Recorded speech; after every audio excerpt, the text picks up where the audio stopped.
When should a tenant contact the landlord? This is a common question, and the uncertainty around it often causes unnecessary stress for both tenants and landlords. In general, contacting the landlord isn't about whether something is annoying. It's about whether an issue affects safety, essential services, or the structure of the home. Urgent issues should always be reported immediately. These include things like gas smells, electrical hazards, serious water leaks, loss of heating in cold weather, or anything that could cause damage if left unattended. Non-urgent issues are different.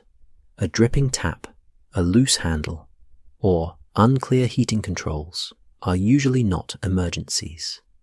These issues still matter, but they don't require immediate escalation. Before contacting the landlord, it often helps to check any property guidance that's been provided.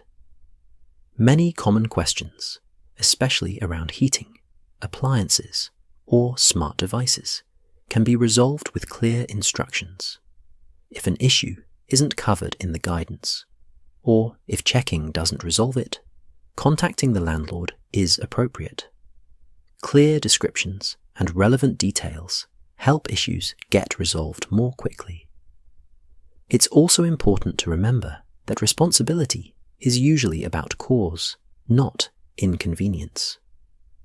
Wear and tear, system failures, or issues outside a tenant's control are typically landlord responsibilities.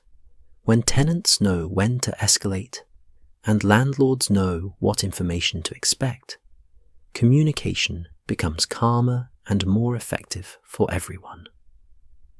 This topic is explained in more detail in Twinley's written guide, including a simple decision tree that helps clarify what to do in different situations.